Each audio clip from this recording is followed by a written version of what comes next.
Hello guys, I am Ashish Tete and आज हम लोग देखने वाले एक नया स्टोरी दैट इज कोडैक। ठीक है। तो ये जो स्टोरी है यहाँ पे इसके अंदर हम देखने वाले कि जो भी उन्होंने नेगेटिव्स वगैरह बनाते थे तो एक सेंचुरी उन्होंने रूल करा था। इन डिटेल में जानते हैं गाइस ये कौन सी स्टोरी और क्या हम लोग जानना चाहते हैं। सबसे पहले ये फाउंड हुई थी 1888 के अंदर और ये वर्ल्ड्स लार्जेस्ट फोटोग्राफी कंपनी थी गाइस। उस टाइम पे पूरा मार्केट इन्होंने डोमिनेट करा था। जो भी फिल्म्स बने थे तो फिल्म्स की जो नेगेटिव्स होती है वो भी इसी कंपनी की बनाई जाती थी। अलोंग विद दैट जो लोकल में जो कंपनीज है, लोकल में जो स्टूडियोज है, वहां पे भी इन्हीं की रोल्स यूज होती थी। और वो एक मार्केट था जहाँ पे घर घर में एक ही बात थी कि अगर फोटोग्राफी करनी है या फोटो निकालना है तो नाम असेंबल होता था इस कंपनी के नाम, दैट इज कोडैक। ठीक है। तो एक जमाने पे जैसे आप जानते हो कि उसका एक दबदबा था, उसकी एक डोमिनेशन थी। वहां पे एक टर्निंग पॉइंट आता है गाइस, वो है 1975 के अंदर।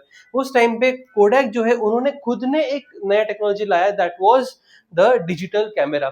हमने नोकिया के टाइम पे देखा था कि वो टेक्नोलॉजी कोई और कंपनी लाया था, लेकिन यहाँ पे टेक्नोलॉजी नया जो जिसने लाया वो खुद कोडैक कंपनी ने लाया था, इट इज डिजिटल कैमरा।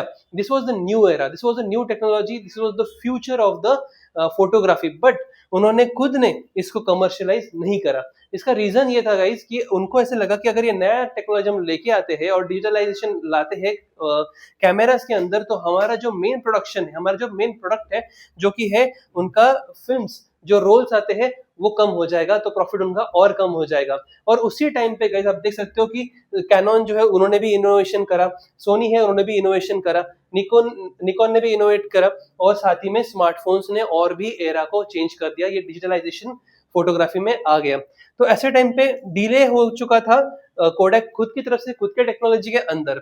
सो अभी फॉल देख सकते हैं, वहां पे फॉल हुआ। सबसे पहले क्या हुआ, जो फिल्म के सेल्स थे वो डिक्लाइन हो गए, वो डिजिटलाइजेशन की तरफ जा रहे थे। जो फोकस था शॉर्ट टर्म प्रॉफिट्स के ऊपर, वो आप देख सकते कि वो चेंज हो गया। लैक ऑफ बोल्ड डिसीजंस यहाँ पे दिखाई दे रहा था एंड एडेप्टेबिलिटी स्लो हो चुकी थी। खुद की टेक्नोलॉजी अब किसी और ने उसके ऊपर फायदा कर लिया था। ठीक है। और स्लोली स्लोली क्या हुआ, 2012 के अंदर कोडैक ने बैंकरप्सी के लिए फाइल कर दिया। ठीक है। तो डिक्लाइन हो चुका था फ्रॉम 16.5 बिलियन डॉलर्स से, जो 1996 में वो कमा रहे थे, वहां से 2011 तक they had come to only 4 billion dollars. ठीक है। Next that is the lesson beyond Kodak. ठीक है। अब ये कहानी हम लोग जो देख रहे हैं वो सिर्फ कोडैक की नहीं गई, हम इसको रिलेट करते हैं आपके बिजनेस के साथ में। तो सवाल ये है कि क्या आपके बिजनेस में भी आप जो इन्वेंट कर रहे हो, आपने जो भी नया प्रोडक्ट लाया है, क्या आप उसको भी डिले कर रहे हो? जैसे आपका कोई पुराना प्रोडक्ट है, वो आपका मार्केट शेयर बना रखा है, या वो अच्छा चल रहा है इसलिए आपने नया प्रोडक्ट अभी लॉन्च नहीं कर रहे हो। Okay. So this is in the story of cameras guys. ये हर एक बिजनेस की स्टोरी है। ये यहाँ पे पूछ रहे कि everything that is needed to lead the future, are you taking a decision about it? ठीक है। सो सी, चेंज इज इनएविटेबल, आप चेंज को रोक नहीं सकते, वो तो होने ही वाला है। ठीक है। लीडरशिप इज अ चॉइस, आप किस तरह के लीडर बनते हो, क्या आप सही डिसीजन तुरंत लेते हो या आप उसको डिले करते हो, दैट इज इंपॉर्टेंट। प्रॉफिट्स जो है वो शॉर्ट टर्म है, और आपको अगर लॉन्ग टर्म खेलना तो सस्टेनेबिलिटी पे ध्यान देना पड़ेगा, आपको पे फोकस करना पड़ेगा। एंड विजन है वो गाइस जो आपकी लेगेसी क्रिएट करने वाला है। ओके। सो द कोडैक जो है उसमें से हम लोग क्या टेक अवे लेना है, सबसे पहले तो आप ये जान लीजिए कि if you can invent the future, it is very important that you execute it also. अगर आप उसको एम्ब्रेस नहीं करते हो, आप उसको अगर लाते नहीं हो, तो कोई और है जो उसका फायदा यहाँ पे उठाने वाला है। ठीक है। उसके बाद आते हैं डूज एंड डोंट्स। ठीक है। डूज क्या क्या है, disturb your own business before others disturb you. यानी कि अगर आपने आपके खुद के बिजनेस में कोई एक अच्छा टेक्नोलॉजी लेके आया है, या फिर आप लेके आइए और उसको आप कमर्शियलाइज कीजिए, वरना कोई और कर लेगा। इन्वेस्ट कीजिए इनोवेशन के अंदर ताकि आप रेलेवेंट रहे मार्केट के अंदर। Then prepare for future markets, यानी कि आगे आने वाले जो भी मार्केट्स है वहां पे आप रेडी होने चाहिए, बिकॉज टेक्नोलॉजी के अंदर अगर आप बिजनेस कर रहे हो तो बार बार वो चेंज होती रहती है डेली बेसिस के ऊपर। Everything is evolving. Okay. Then listen to technological trends, अभी जो नया ट्रेंड आ रहा है आप उसकी तरफ ध्यान दो। जैसे अभी एआई का ट्रेंड आ रहा है, तो आप एआई के अकॉर्डिंग क्या आपके बिजनेस को भी इवॉल्व कर रहे हो या नहीं कर रहे हो, right? Then accept the change early, अगर आपका चेंज आ रहा है तो जितना अर्ली आप उसको एक्सेप्ट करोगे तो उतने बेटर तरीके से आप उसको डिफेंड कर पाओगे या फिर आप उसको टैकल कर पाओगे। ठीक है। तो डोंट्स क्या क्या है गाइस? तो सबसे पहले है डोंट प्रोटेक्ट आउटडेटेड प्रोडक्ट्स। अगर आपका प्रोडक्ट बहुत पुराना हो चुका है तो आप उसको प्रोटेक्ट करने के बजाय नए पे शिफ्ट हो जाओ। ठीक है। Don't fear cannibalising your business. Cannibalising concept ऐसा होता है कि आपका जो नया प्रोडक्ट है वही आपके पुराने प्रोडक्ट की सेल्स खाने लग जाता है। ओके, तो आप बहुत लोगों को वो डर लगता है कि अगर मैंने ये प्रोडक्ट लेके आया तो वो फिर मेरे पुराने प्रोडक्ट का सेल्स कम हो जाएगा। उसके लिए डरो मत, उसको आने दो, नया टेक्नोलॉजी को आने दो, उसका सेल्स बढ़ने दो, ठीक है। Don't ignore disruptive technology. कोई अलग से टेक्नोलॉजी आपके पास आती है तो उसके डरना नहीं है, उसको एक्सेप्ट करो, अडेप्ट करो। Okay, don't assume market leadership is permanent. ठीक है, nothing is permanent guys. Leadership आज अपने पास है, कल किसी और के पास हो सकती है, लेकिन अगर हमें रेलेवेंट रहना है, सस्टेनेबल रहना है, this positions are going to go up and down. Okay, then you have don't postpone transformation. Okay, transformation is something that keeps you relevant in the market, so don't postpone it. If you have something in mind right now, if you know something that is going to be relevant right now, then आप उसको embrace कीजिए, ठीक है। The future belongs to those who prepare for it today, not to those who protect the past, ठीक है।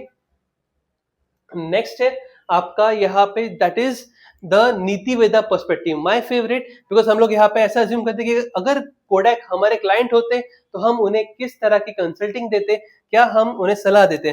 पहला recommendation हमारा होता है कि create a digital business division. आपने कोई नया डिजिटल कैमरा लॉन्च किया, उससे एक अलग डिपार्टमेंट बना दो, एक अलग डिवीजन बना दो, and let's see how it goes into the market. Okay, आप फर्स्ट मूवर वहां पे बन जाते हैं, ठीक है। ग्रेजुअल शिफ्ट इन रेवेन्यू, अब आपका रेवेन्यू वहां से भी जनरेट होना चालू हो गया है, तो this is past and that is the future, so see the shift how it's going. Okay, invest aggressively into research and development, ठीक है, क्योंकि वो एक नया इन्वेंशन है, एक नया फ्यूचर आप क्रिएट कर रहे हो, तो सी हाउ इट गोज, आप जितना कॉम्पैक्ट उसे कर सकते हो तो वो एक आपका फ्यूचर बनता, ठीक है। Then launch digital products before competitors, you can have the first mover advantage. Okay, तो पहले आप जाते हैं मार्केट में, आपके पास वो एडवांटेज होता, तो वो आपके लिए एक प्लस पॉइंट होता, ठीक है। देन बिल्ड डिजिटल इकोसिस्टम्स, यानी आप समझोगे आपके पास अभी ये डर है कि मेरे जो रोल्स है उसका सेल कम हो जाएगा, why don't you give some storage devices जिसमें आपकी डिजिटल फोटो सेव हो सके, ऐसे कुछ डेवलप करने पे फोकस करते हैं।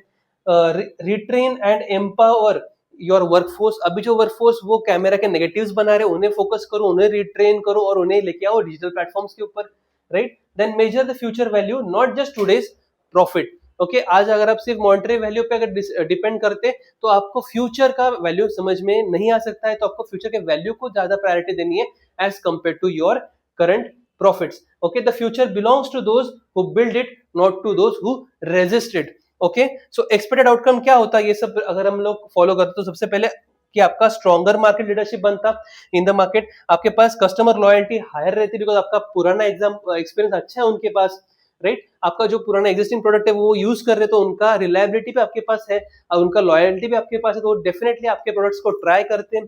Then sustainable long term growth रहती है, आप रेलेवेंट रहते हैं, right. So this is important with Niti Veda perspective. Now it is the reflection time guys. ये बिजनेस तो हमने समझ लिया, डू समझ लिए, डोंट समझ लिए, नीति वेदा का पर्सपेक्टिव समझ लिया, लेकिन अब बारी है आपके बारे में, आपके रिफ्लेक्शन के बारे में। ओके, आस्क योरसेल्फ कि क्या इज माय बिगेस्ट प्रोडक्ट और सर्विस बिकमिंग आउटडेटेड, क्या वो पुरानी होती जा रही है।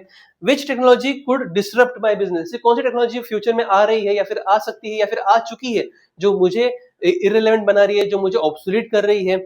Okay, then am I protecting profits और क्रिएटिंग द फ्यूचर, क्या मैं प्रॉफिट्स के बारे में सोच रहा हूँ या मैं सच में फ्यूचर के लिए रेडी हो रहा हूँ, right. Then is my industry changing tomorrow and would I be ready. Okay, मतलब अगर मेरा इंडस्ट्री चेंज हो गया कल तो क्या मैं तैयार रहूंगा उसके लिए, am I ready.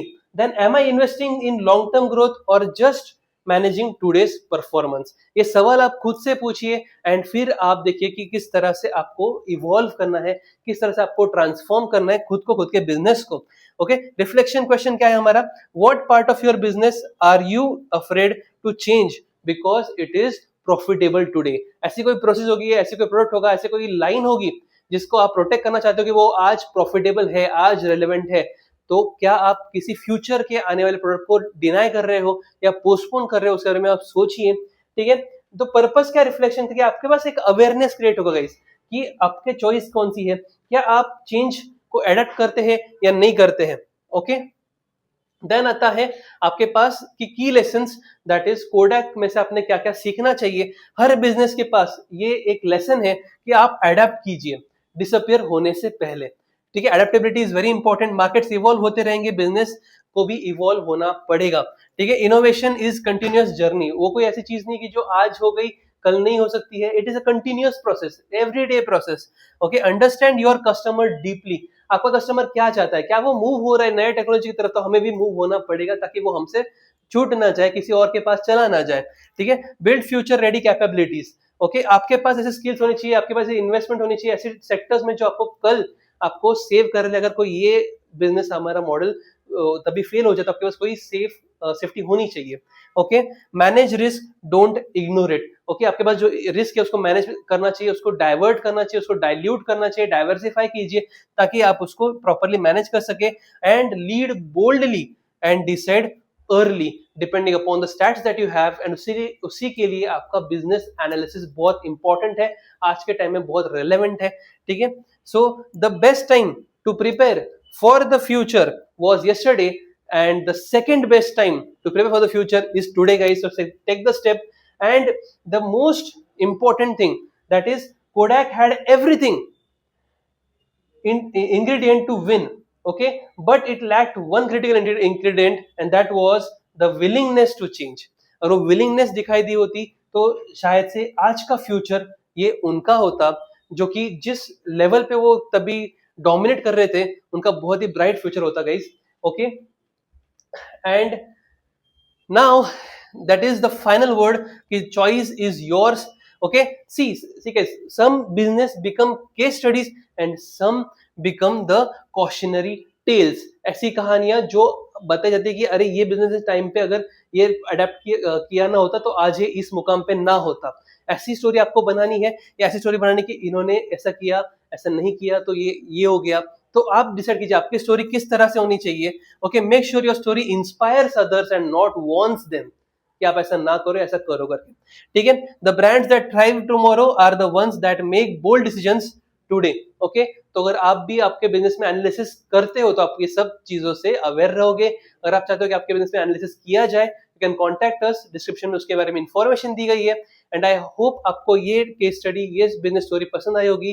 Will see you in the next episode. हर एक थर्सडे को हमारे केस स्टडी ड्रॉप होता है। अब the next episode will be covering the landmark business story that is of blockbuster, okay। See you in the next video, guys. Till then, take care. Bye bye.